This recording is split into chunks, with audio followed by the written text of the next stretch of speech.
Here is how you add a footer and or a header to your Excel document.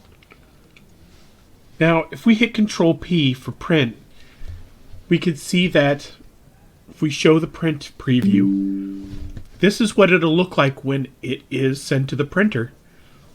If you have a large document, you worry about things like the page order or things like the date, the current date that it was printed, because you want to know if it's older and maybe you should print a new one.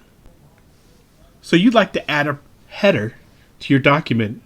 You hit Escape to get out of Print Preview, and you can add a header or a footer by going to Insert and then going to the right under Text, under Header and Footer here.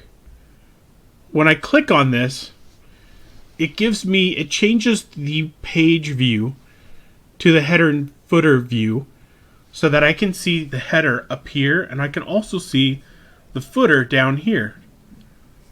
And I can add a lot of things to a header.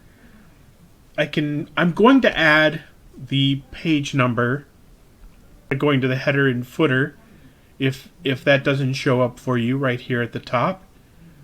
Then I'm going to hit page number. I'm going to type in the word of and a space and the number of pages so that I can tell what that is. If it's just two numbers together, it's a little hard to read.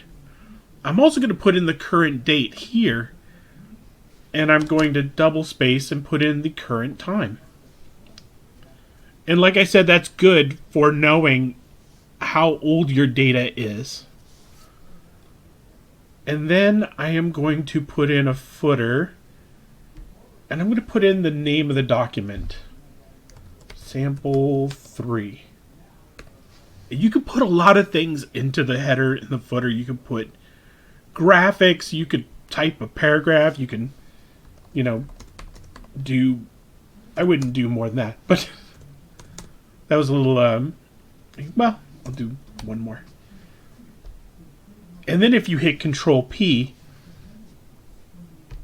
let me get out of it, hit, click into any of the cells to come out of the header or the footer, closes the header and footer, show print preview, and you can see I have this little thing at the bottom that I typed in 3 spaces. Very hard to read, but the header and footer is meant to orient you more than it is to be large on the page.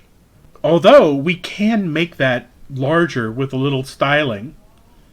And what I mean by that is that you can highlight what is small and you can change the size of the font to 18, and then you hit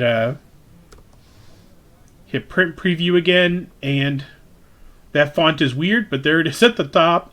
It doesn't look much larger, but you can style it. Also, if this is distracting, because when you put a header and you put a footer, you know that they are on your document. You don't necessarily need to see them again.